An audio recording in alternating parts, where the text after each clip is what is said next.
السلام علیکم ورحمۃ اللہ وبرکاتہ۔ میرے محترم مکرم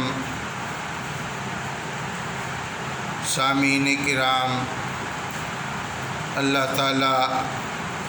آپ سب کو سلامت رکھے، خوش رکھے، اور آپ کو اللہ تعالیٰ اپنے خزانوں سے وہ سب کچھ عطا فرمائے جو وہ اپنے محبوب بندوں کو عطا فرماتا ہے،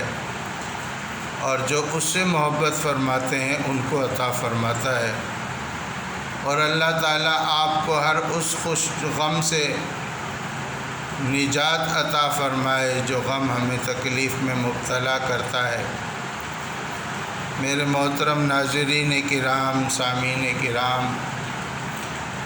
میرا اور آپ کا رشتہ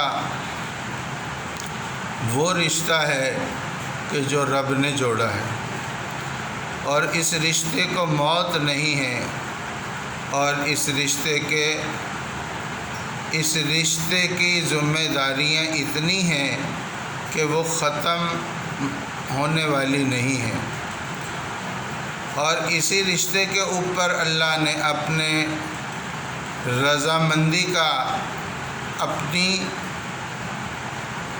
خوشنودی کا اعلان فرمایا ہے۔ جتنا ہم ایک دوسرے سے محبت کریں گے، جتنا ہم ایک دوسرے کو ریسپیکٹ دیں گے، اللہ اتنا ہی خوش ہوتا ہے اور اتنا ہی اللہ ہمیں نوازتا ہے۔ اسی لیے فرمایا کہ اگر تم چاہتے ہو کہ تمہیں معاف کیا جائے تو تم لوگوں کو معاف کرنا شروع کر دو۔ اگر تم چاہتے ہو کہ تمہیں رزق میں زیادتی کی جائے تو تم لوگوں کو بانٹنا شروع کر دو۔ اگر تم چاہتے ہو کہ علم میں اضافہ کیا جائے تو علم کو پھیلانا شروع کر دو۔ اگر تم چاہتے ہو کہ تمہیں آسانیاں دی جائیں تو لوگوں کو آسانیاں دینا شروع کر دو۔ تو ہر جگہ، ہر موقع پر اور ہر وقت اللہ تعالیٰ نے اسی بات کے اوپر ہمیں تیار کیا ہے کہ ہم دوسرے انسان سے محبت کریں اور دوسرے انسان کو فائدہ پہنچائیں، اور یہی اللہ تعالیٰ کی خوشنودی کا سب سے بڑا راستہ ہے۔ تو میں پچھلے دنوں میں کچھ مجلسیں کر چکا ہوں جن میں مختلف موضوعات پر بات چیت ہوئی ہیں۔ ایک دن میں نے ایک موضوع شروع کیا تھا جس میں میں نے یہ بتایا تھا کہ کچھ لوگوں کی دو طرح کی پریشانیاں ہیں۔ ایک وہ کہ جو یہ چاہتے ہیں کہ دنیا کی زندگی بہتر ہو جائے، اسٹینڈرڈ اور اچھا ہو جائے، خوشحالی اور آ جائے، اور کچھ ایسے لوگ ہیں جن میں کچھ بیچارے بیمار ہوتے ہیں، یعنی جسمانی مریض، اور کچھ عمر رسیدہ ہوتے ہیں، یعنی بڑھاپے کے اندر۔ تو یہ دونوں طرح کے لوگ جو ہیں وہ اکثر موت کو سوچتے ہیں، اور موت کو سوچنے کے بعد پھر ان کو ایک فکر یہ ستاتی ہے کہ ہمارا نہ معلوم کہ موت کیسے حال میں ہوگی،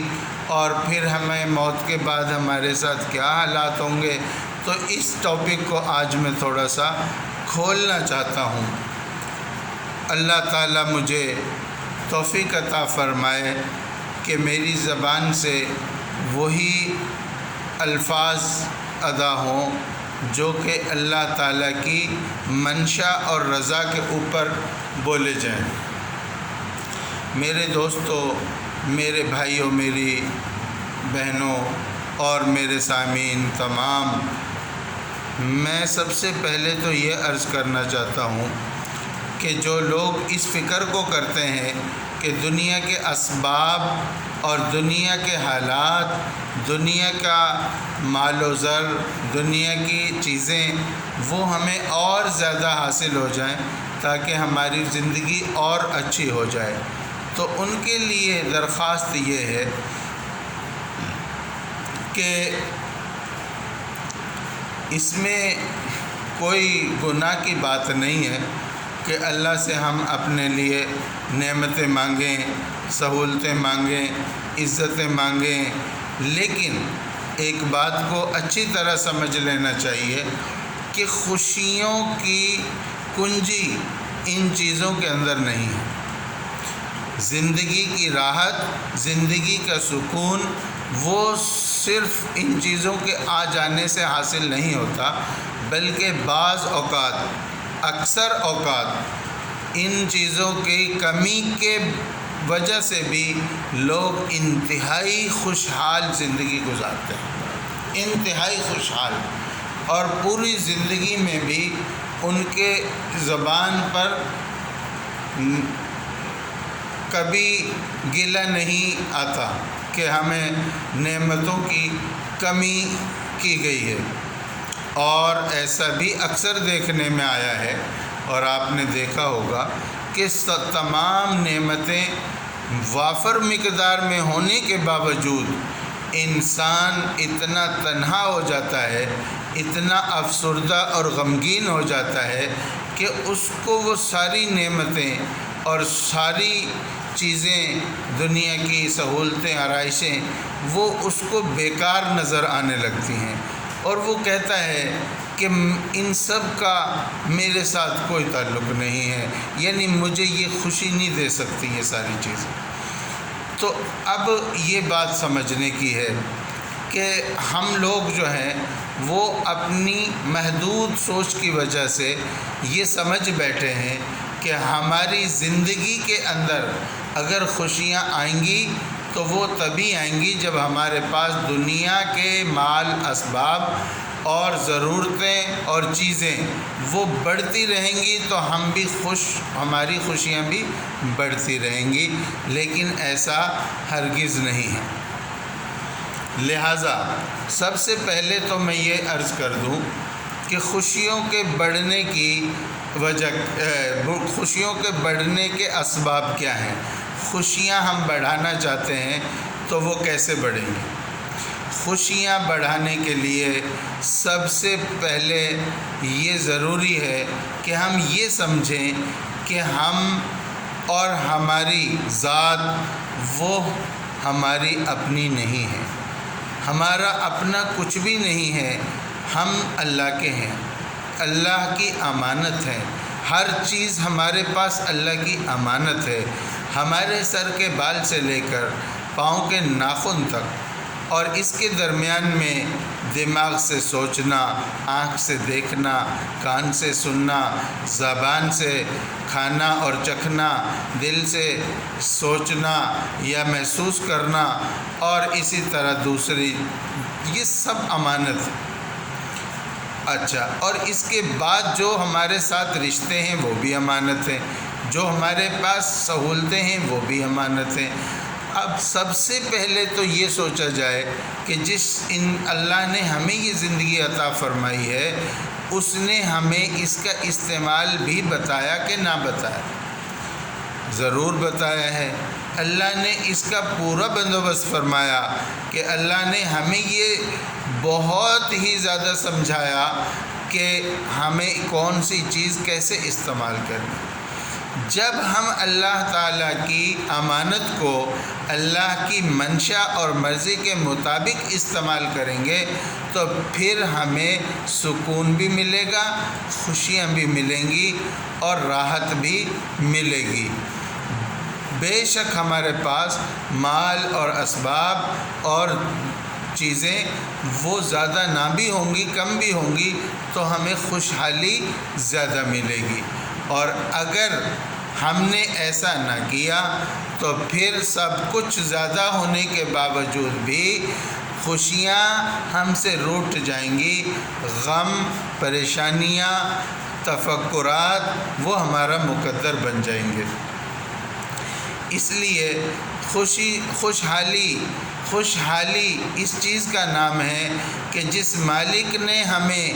زندگی اور زندگی کے اندر جو نعمتیں عطا فرمائی ہیں، جب ہم ان کو اس کی منشا اور اس کی مرضی کے مطابق استعمال کریں گے تو ہم خوشی محسوس کریں گے، ہماری زندگی میں خوشیاں آئیں گی، اور جب ایسا نہ کریں گے تو پھر پریشانیاں اور فکر آئیں گی۔ ایک بات تو یہ، دوسری بات ان لوگوں کے لیے جو بیمار ہیں اور مسلسل بیمار ہیں یا بڑھاپے میں ہیں اور وہ بڑھاپا مزید بڑھتا ہی جا رہا ہے، اب وہ اس فکر میں ہیں کہیں موت نہ آ جائے، اور اگر موت آ گئی تو موت کے بعد کیا ہوگا۔ کچھ ان کے لیے درخواست ہے۔ سب سے پہلی بات تو یہ ہے کہ دنیا کے اندر آج تک جتنے بھی انسان آئے، کوئی بھی ایسا نہ آیا کہ جو واپس نہ گیا ہو۔ اس لیے پہلی بات واپس جانے کے بارے میں جو ہمیں خیال آتی ہے، اس کو تو ذہن سے نکال دینا چاہیے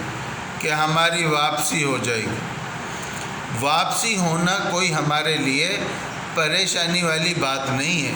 کوئی ڈرنے والی خوف والی بات نہیں ہے، بلکہ حقیقت تو یہ ہے کہ انسان اور مسلمان، اس کے لیے دنیا کو اللہ نے قید خانہ فرمایا اپنے پیارے محبوب کی زبان سے، اور موت کے بعد کی زندگی کو اللہ نے آزادی کی اور جنت جو ہے جنت کی جگہ فرمایا۔ الدنیا سجن المؤمن و جنت الکافر، دنیا کافر کے لیے جنت اور مومن کے لیے قید خانہ ہے۔ آج کا مسلمان دنیا سے اگر جانا نہیں چاہتا تو پتہ یہ چلا کہ دنیا کو اس نے محبوب بنا لیا ہے۔ جہاں انسان کی محبت ہوتی ہے اور انسان کا محبوب ہوتا ہے، وہاں سے جانا موت ہوتی ہے۔ اور جہاں اگر دنیا میں ہم نے دنیا کو اور دنیا کی چیزوں کو اور دنیا کے رشتوں کو ہم نے محبوب بنا لیا تو پھر یقیناً موت ہمیں غمزدہ کرے گی اور موت ہمیں تکلیف دے گی۔ لیکن اگر ہمارا محبوب اس دنیا سے آگے ہے اور وہ اللہ ہے، اللہ کا نبی ہے، اور ہمارے بزرگ ہیں جو ہمارے والدین ہیں، ہمارے بزرگ ہیں، اب وہ بھی آگے ہیں، اگر وہ ہمارے محبوب ہیں تو پھر موت ہمیں غم نہیں دے گی۔ اب سوال یہ پیدا ہوتا ہے کہ موت کے بعد ہوگا کیا؟ یہ فکر جو ہے، اس فکر کے بارے میں ایک چھوٹا سا جواب یہ ہے، فرمایا نبی پاک صلی اللہ علیہ وسلم نے خوف اور امید ان دونوں کے درمیان میں ایمان ہے۔ جس آدمی کو زندگی میں دو کیفیتیں رہتی ہوں، کبھی خوف آتا ہو کہ میرا کیا بنے گا، یعنی میرے حساب و کتاب کیسا ہوگا، خدا نہ خواستہ میرے حساب میں کوئی پریشانی نہ آ جائے، ایک تو یہ سوچ آتی ہو، اور دوسرا جیسے کہ اللہ نے فرمایا لا تقنطوا من رحمت اللہ، دوسری طرف وہ امید سے ہوتا ہو کہ اس کو امید ہو کہ میرا مالک میرا خالق اتنا بڑا رحمت والا ہے، بخشش والا ہے، وہ ضرور بضرور مجھے بخشے گا، تو اس کو امید کہتے ہیں۔ تو فرمایا نبی پاک صلی اللہ علیہ وسلم نے کہ خوف اور امید کے درمیان میں جو انسان رہتا ہے وہ ایمان کی حالت پر رہتا ہے، اور موت کے وقت بھی جس کی یہ کیفیت ہوگی وہ ایمان پر اس کا خاتمہ ہوگا، اور جس کا ایمان پر خاتمہ ہو گیا وہ سیدھا جنت میں جائے گا، اللہ کی رحمتوں میں داخل ہوگا، اور اس کو کوئی غم اور کوئی پریشانی آخرت کی نہیں ہوگی۔ اللہ سے دعا ہے اللہ تعالی ہمیں ان باتوں کو سمجھنے کی اور عمل کی توفیق عطا فرمائے، اور ہمارے یقین کو اپنی ذات پر زیادہ سے زیادہ کامل فرمائے، اپنے محبوب کی باتوں پر ہمیں ایمان کامل عطا فرمائے، اور اپنے محبوبین کی زندگیوں کو اپنانے کی اور ان کو ان پر چلنے کی ہمیں توفیق عطا فرمائے، اور جو ہم کہتے ہیں سنتے ہیں ان کو عمل کرنے کی توفیق عطا فرمائے ان باتوں کو۔ آمین ثم آمین، وصلی اللہ تعالی علی النبی الکریم وآلہ واصحابہ اجمعین۔ السلام علیکم۔